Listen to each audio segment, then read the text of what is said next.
Ko si ti? Za koga radiš? Ko te plaća?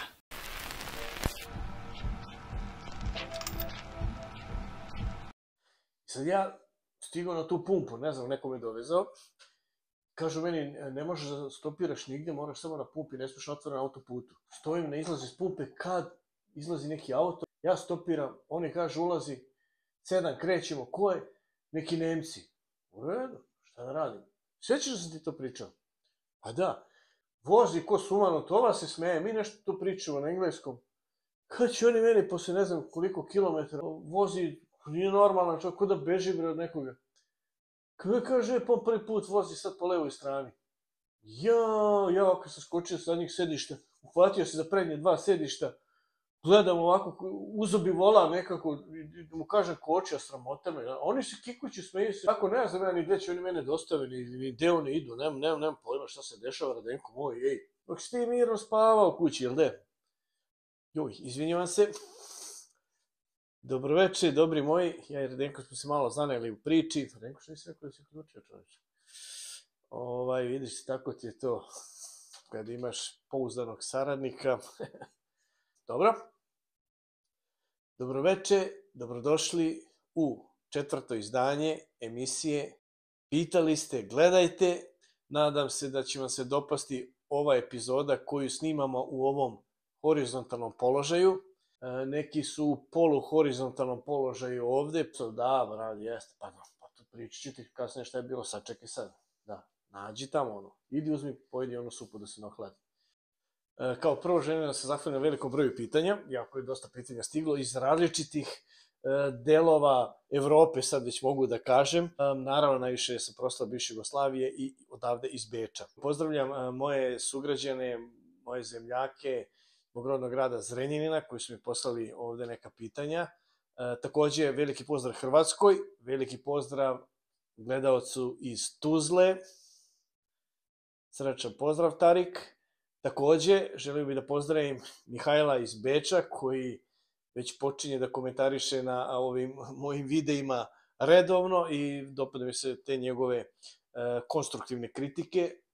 Srdačan pozdrav gledaocima iz Osla, takođe.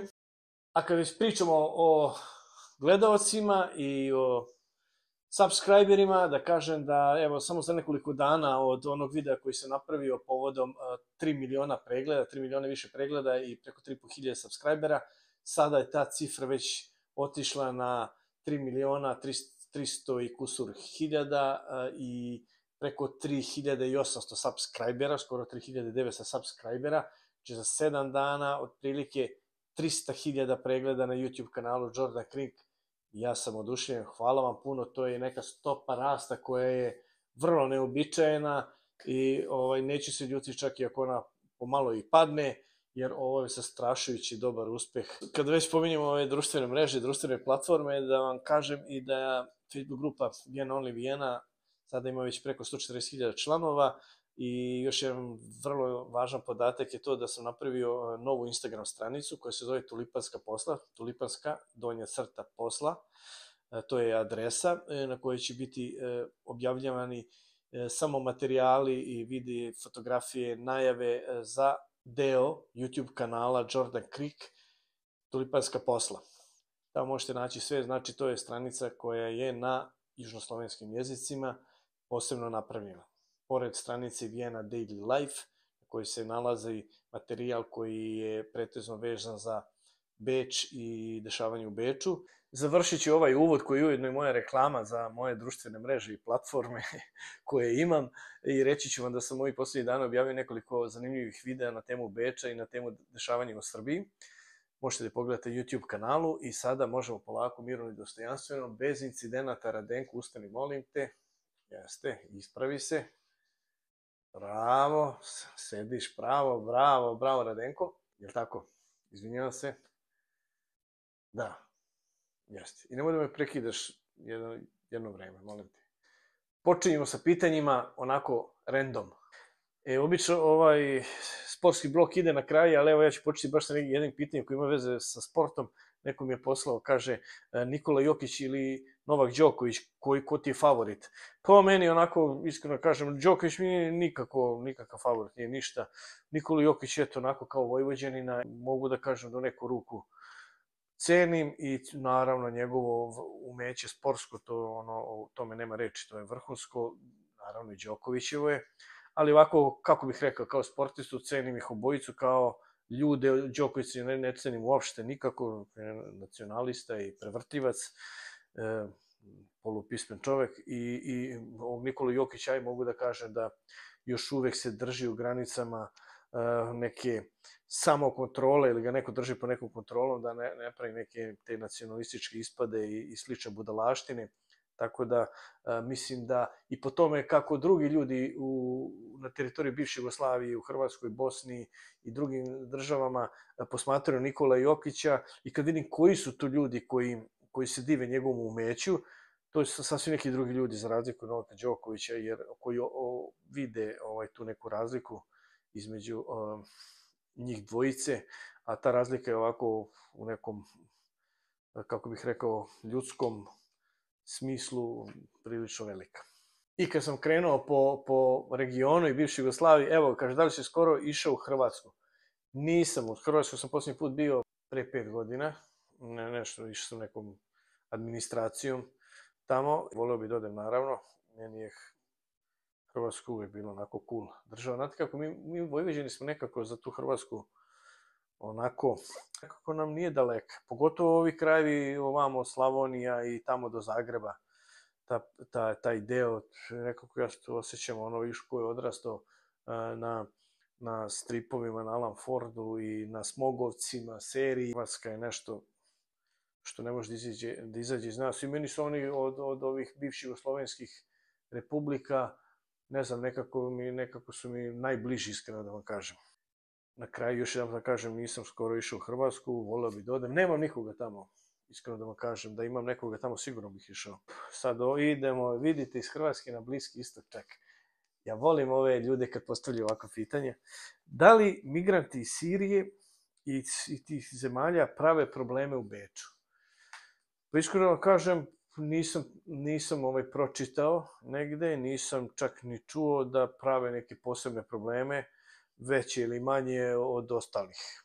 Eto, toliko. Ako je neko ciljao na neki rasizam tu i na, ne znam na šta, neku islamofobiju ili nešto, iskreno kažem ne. Ja sam sa nekim Sirijcima radio nekom poslu i mislim, oni su posebna kultura, naravno, i imaju taj drugačiji neki stav prema životu, ali kako bih rekao, opet u nekoj suštini ja ih nešto ne vidim kao mnogo nešto drugačije i ne, nikada nisu neki pravili problemi. Ja nisam nikada vidio, ja sam stvarno svugde bio, svugde idem, živim i u ovoj, da kažemo, imigrantskom kraju, nisam vidio neke probleme tog tipa, kažem, bio sam na raznoraznim mjestima gde bi, na primjer, mogao da očekuješ da se takvi problemi dogode. Nemam nikakvu lošu sliku, niti loše mišljenje o migrantima, ne iz Sirije, već od bilo kuda. Na kraju krajeva, sami znate da je Austrija jedna od najbezbednijih zemalja što se, na primjer, tog religioznog i islamističkog terorizma, fanatizma tiče i da ovde bukvalno nije bilo terorističkih napada nikad izuzev jednog pre nekoliko godina koji je napravio čovek koji nema veze ni sa Sirijom, već je tu na našu nesreću iz Severne Makedonije. Tako da, eto, to bi taj bio iscrpan odgovor. Iscrpan toliko da ne morate mi postavljati više podpitanja, osim ako nemate baš neki konkretan slučaj pa da me pitate za nešto. Pitanje koje sam dobio od mog zemljaka iz Renjina je sledeće. Da li ima naših ljudi iz Renjina? Ovde ima naših ljudi, evo ja sam naš ljud, šalim se, ima naših ljudi ovde, ja ih ne poznajem, ali znam da ih ima, ovako čuo sam i vidim negde na internetu i tako da ima dosta. Sledeće pitanje, šta misliš o ovim photoshopovima za ulepšavanje kao lica? Iskreno kažem, ne mislim ništa, meni je to tako bez veze, neozbiljno. Ja mislim da je to pravljeno za neku decu, da se oni igraju, ali vidim da i odrasle osobe to koriste i to onako ozbiljni su tome, ne ono radi šale neke. Ja samo ne znam kako, posle kad ih neko vidi bez tog photoshopa, kakve su reakcije. šta će mislim o tome, to je kao neka igračka za neodrasle odrasle, eto, tako bih rekao. Šta treba obići kada se dođe u Beč od mesta? Gde treba otići, verovatno? Pa ja kažem, ja sam malo specifičan. Obiđite ovo, što obilaze svi, znači ove građevine od velikog istorijskog značaja i mesta, trgove, katedrale, delove zamkova, dvorce, palate i ako vas to interesuje, koga interesuje možda ide u galeriju. Lično, ja kad bi došao u ovaj grad, a da ništa ne znam, verovatno bi obišao tih par dvoraca Šembrun i Belvedere, tamo Hofburg na brzinu, otišao bi na Dunav, Donau Insel, Alte Donau, Neue Donau. Neko to voli, ima dosta prirode, ima bezbroj parkova, ko volite parkove, uveče da se izlazi obavezno, znači da dođeš u Beč i da ideš obilaziš te Hofburge i da legneš u 8 sati, 9 uveč umoran, da ti gore, dole, tabani, da ustaneš sutra ujutru pa da ideš opet, sad da obiđeš mjesto Hofburga, Warburg, forget. Ko dođe u Beč, mora uveče da izađe i neka se raspita koje su dobra mesta, ja znam koje su, a neću da vam kažem, ne za džabe, morate me platiti nešto. Noćni život u Beču je jedna od stavki koje obavezno treba primeniti pri dolasku u Beč. Kao što rekao, srdačan pozdrav gledalcu iz Tuzle, moje lovely Tuzle.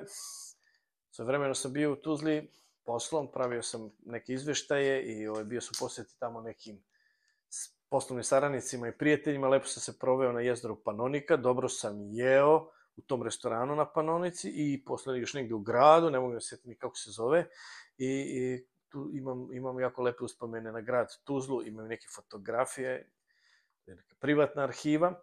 Gledalac iz Tuzle mi je postavio nekoliko pitanja. Jedno od pitanja je zašto sam rekao u onom videu da je Beč grad za penzionere i milionere, da li je to zbog poreza?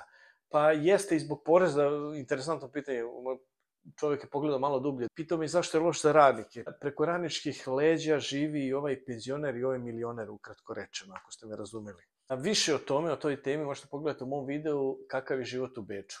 Tako je naslovljen taj video, možete pogledati i tu će dobiti više detalja. Tu sam malo opširnije pričao o tome šta su prednosti i šta su mane života u Beču i dobre loše strane, odnosno zašto sam rekao da je ovo grad za penzionere i milionere, a da je ovo pogubno za radnike. Isti gledalac kaže da je ovde bio tokom novogodišnjih praznika i da je primetio da ima dosta migranata. Nisu to sve migranti koji tako izgledaju kao migranti, ima tu dosta ljudi koji su došli na radne vize i napravili papira i spodili s porodicom, ali jeste da tako kad neko dođe sa strane i pogleda, pomisli da su svi oni iz Sirije, a međutim nisu oni svi iz Sirije ili iz Afganistana. Ima tu ljudi koji žive već nekoliko kolena i koji su tu na neki drugi način došli, a ne kao migranti. No, razumio sam pitanje, pitao me nešto da li je opasno zbog tih migranata ovde i da li oni prave probleme. Ja kažem, ne prave oni ništa veće probleme nego bilo koji drugi u proseku. Čak šta više, iskreno ovako, šetajući ulicom, ja sam vidio više problema da prave ljudi koji su, čini mi se, Austrijanci, nego ovi migranti. Mislim da čak ti migranti zaziru da prave probleme, da ne bi ih gledali rasistički i da ne bi bili izbačeni eventualno iz zemlje, da im ne ukinu vize. Tako da i ove ljude neke koje ja znam, koji su došli ovde kao izbjeglice, sad nije bitno kada, pre 10 godina, 12, 7, 3, ili čak i svežije, upoznao sam ih razne, vrlo paze da ne prekrše bilo kakav zakon, da nikog ne uznemiravaju, što je vrlo interesantno. Ja znam da im postoji ta slika da su migranti neki bezobraznici koji idu, vršljaju, idu nekim čoporima, napadaju, otimaju i to sve. Ne, verujte mi da to nije slučaj u Beču, što je interesantno. To je slučaj u Nemačkoj, ali ovde toga nema. Ovde niste videli da je neki migrant ubio 3 ljudi s nožem ili nešto, toga nema. Tako da, ne znam, kao da se proberu, pa ti neki, ajde da kažemo, normalni ljudi ostanu ovde, ovi ostali krenu gore ka Nemačkoj, pa odu u Britaniju, pa tamo naprave neki pomor i u Švedskoj ili ko zna gde. Interesantno, vrlo, ali eto to jedno od pohvala za Beč, koji, kažem, ima dosta mana što se tiče čitavog ovog sistema društvenog, ali taj sistem koji su oni napravili i implementirali u stvarnost i u zakone i u delo na kraju prema migrantima je izgleda dobar i funkcioniše vrlo dobro.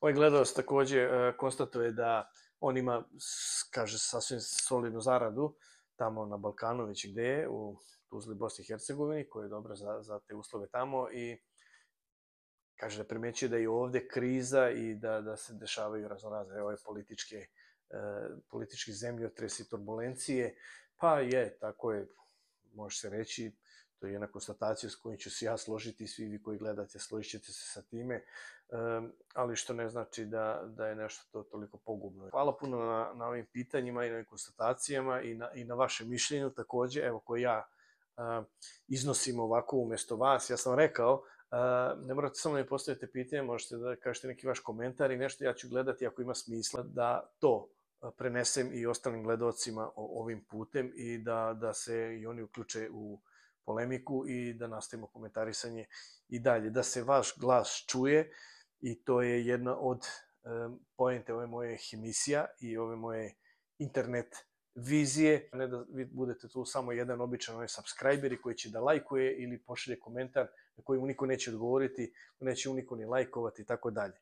Ovaj gledalac takođe konstatuje da je kriza zahvatila celu Evropu, ne samo Balkan, što ćemo se složiti. Kaže da mu je bilo lepo u Beču, ali da je primetio da nema toliko tog balkanskog života. Sad ne bih znao šta da mu kažem na to sve. Ima ovde mnogo balkanskog života, ja bih volio da ga nema ovoliko koliko ga ovde ima. Meni ne smeta zato što ja u njemu ne učestvujem, ali da, ima ga. Ako bude želeo da zna tačno gde ima balkanskog života, neku drugom priliku, u nekom drugom video reći mu gde može da ode i da se balkaniše, iskreno rečeno, pozitivno smislu na to mislim, tako da, eto, poslužit kao informativni servis turističke agencije za ljude koji dolaze sa prostora bivše Jugoslavije ovde.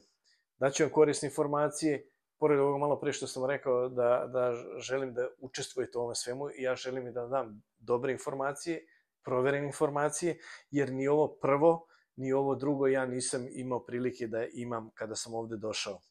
To je jedan od razloga zbog kojih sam ja pokrenuo ovu emisiju i zbog koje sam pokrenuo ove teme, pogotovo odgovore na vaša pitanja. Lep pozdrav vama i svim Tuzlacima. Pišite, šaljite komentare i dalje i vaša pitanja na e-mail. Tu smo, na svako pitanje će odgovoriti poput ovoga kao što ste sada videli. Bez obzira da li ih ima više pitanja ili je to samo jedno pitanje. Još jedan srčan pozdrav Bosni i Hercegovini. Da, jeste, Radenko, jeste.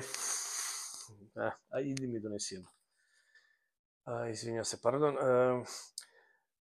Da li pratim protest u Srbiji? Pratim, napravio sam jedan video, to je jedna epizoda, jedan specijal iz ovog serijala Pitali ste, gledajte, možete pogledati, on je pod rednim brojem 3 i tamo sam, ja mislim, objasnio sve šta mogu reći o protestima koji su se dogodili do sada, šta će biti narednih dana, šta će se dešavati, naravno da ću i to komentarisati, slobodno šaljite vaše pitanja i odgovori će biti odmah emitovani. Pošto su tetovaže u Beču, iskreno kažem, ne znam, nemam tetovaže, ne znam nikoga ko radi tetovaže, nisam upoznat sa tim, nemam odgovor na to pitanje, nisam prava adresa.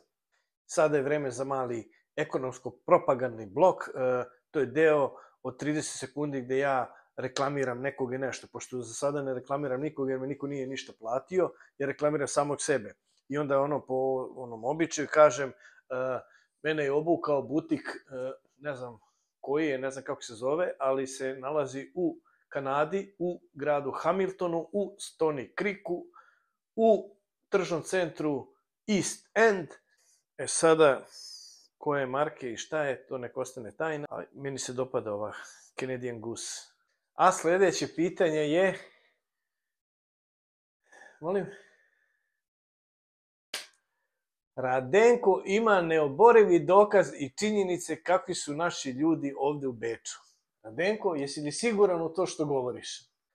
A to je na konto onoga što ja stalno pominjem kako ovde kad naše ljude pitaš za neku informaciju, ne dobiješ ili dobiješ polnu informaciju ili dezinformaciju ili krivu informaciju ili krivu drinu, ali nikako ne dobiješ ono što ti treba i da nema nikakve pomoći od njih. I Radenko evo sada tvrdi da ima neoborive dokaze za to. Radenko, molim te, činodejsur par excellence tu istinu, pa sada svidelo se to nekome ili ne, istina zna i da boli, ali istina zna i da prosvetli. Radenko, idemo. Kako ko je? Posljednji red, treći, četvrti, između crvenog i zelenog tasta. Ajde, Radenko, ajde. Hvala, Radenko. Gde stanuješ? Ko je taj? Da.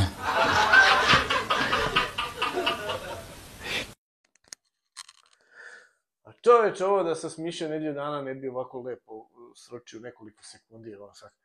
Radenko, svaka ti čast, kako si ovo pronašao? Ne, stvarno, vidim, naučio si ti nešto od mene. Ajde, ide, nesi meni jedno, a ti uzmi još jedan tanjir supe. Da nema više supe. Ajde, idi ti uzmi jedno. Ali jedno. I dok se moj Radenko bori sa frižiderom, samo pazi da ne prospeš, molim te. Ja ću odgovoriti na pitanje koje je stiglo iz Hrvatske, a to je u kojim restoranima jedem. Misli se na ove naše restorane. Ja ne jedem ni u našim restoranima, bilo kojim restoranima, ja jedem kod kuće, kuvam kod kuće. Takav je moj budžet, takva su moja primanja da ne idem po restoranima, kao i 80-90% naših ljudi koji ovde žive ne jedu po restoranima, idu tamo samo kad nešto slave ili kad ih neko vodi da im neko drugi plati. U svakom drugom slučaju oni ne idu po restoranima. Da? Može. Došli smo do posljednjeg pitanja u ovoj emisiji. Posle toga ćemo vam ispričati jedan mali doživljaj koji sam imao pre nekoliko dana. Pitanje glasi, kakav je gradski prevoz u Beču? Gradski prevoz u Beču je vrhunski. Ja se nisam vozio u boljem gradskom prevozu nigde u svetu. Završili smo sa pitanjima, a sad idemo malo da se opustimo. Ja ću vam ispričati jedan doživljaj koji sam imao pre par dana. Šetao sam u ovom Belvederu, tamo sam pravio jedan video.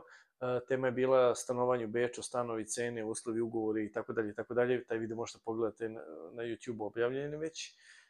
I tom prilikom sam tamo šetao, prišla mi jedna devojka i zatražila da je fotografišem ispred Belvedera i dvorca i tako dalje. Naravno, ja sam napravio 100 fotografija i one portret fotografije i sve nje, ona se oduševila, čak sam je na Kvarno napravio mali video tu dok sam je nešto pitao na engleskom i posle mi je otkrio da sam napravio video i ona se bila oduševila i tako smo krenuli malo u priču, ispostavilo se da je ona iz Egipta. A znate da sam ja nedavno u prvoj emisiji ovog serijala napravio mali geg sa Fatimom iz Kaira. I eto, vidite, sad recite mi da su to slučajnosti. I onda sam malo evocirao neke uspomene iz nekog tamo davnog perioda i pričao sa njom o nekim mestima i baš je to bio jedan fin i prijatan razgovor. I sad na konto te moje konstatacije da oni imaju jako lep ten i da su savršen ten i da su jako lepe, evo pridodao bih i to da su jako kulturne, da su jako friendly, i meni nešto što je vrlo, vrlo važno, kao žena, vrlo su velike dame i vrlo su šarmantne. Tako da i ovo sada što sam rekao možete povezati s onom mojom emisijom o 4 kolone žena, bečkih žena. Ova devojka što sam meni upoznao i što sam pričao sa njome, ona je ona 4. kolona, ona je turistkinja i zaista postoji velika razlika između žena koje dođu kao turisti ovde i oni koji su ovde, koji žive ovde, rade, jako je velika razlika. Ne zamjerite mi što sam ubacio ovaj događaj u ovaj video. Na ovaj način ja dolazim do zaključka i pravim neke stavove. Znači, iz prve ruke, iz neposrednih i ličnih iskustava.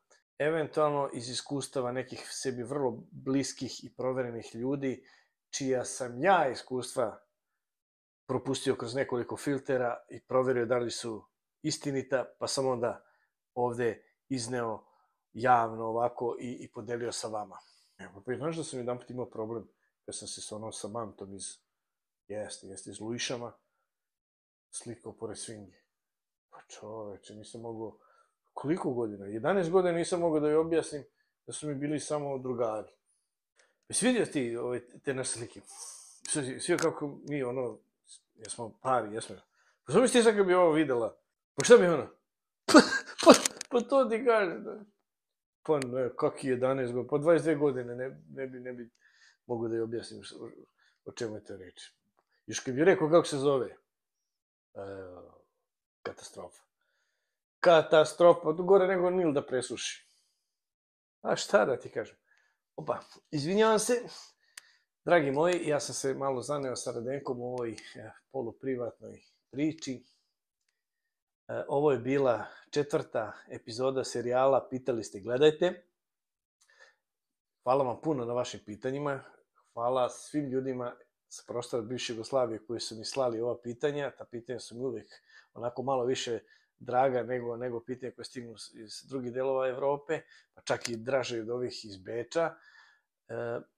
Hteo bih još samo da vam kažem da slobodno možete šaljati komentare u neograničenim količinama, neograničenom broju, imate e-mail na koji da pošaljete, možete u komentarima da ih pošaljete. Narednim danima najavljujem da će biti još nekoliko interesantnih videa na interesantne teme, dominiraće teme uglavnom iz Beča, ali će biti vrlo interesantne. U svakom slučaju, čuvajte se, ostanite na toplom i vrlo skoro se vidimo u 5. izdanju emisije Pitali ste, gledajte. Do tada, Jordan Creek YouTube kanal je otvoren za vas. Jurimo nove cifre, jurimo 4000 subscribera, jurimo 3,5 miliona pregleda. Pomozite tome, molimo vas se ja, Radenko, Ra, Amon, Tutankamon i svi ostali. Srdačan pozdrav iz Beča, želim vam laku noć. Radenko, ti znaš da sam ja veliki profesionalac, ali ti ne možeš da misliš koliko se ja suzdržavam, stisnuo sam se da ne pokažem emociju, da ne pokažem koliko sam čoveč veseo zbog tolikog velikog broja gledalaca na YouTube kanalu. Pohvalim se ja malo ali još suzdržavam se. Znaš šta, neprijatno mi. Kažem ja, nikad neću uspeti što se para tiče. To je to, zato smo moj Radenko, ja ovde, a ti tu. A nema veze, to je naš stil. Šta si rekao kako beše? Psihedelija? Može? Pestoksana? Pjodinata? Ajde, Radenko, putujemo. Da, pa bit ću profesionalac i dalje. Naravno, kao i uvek.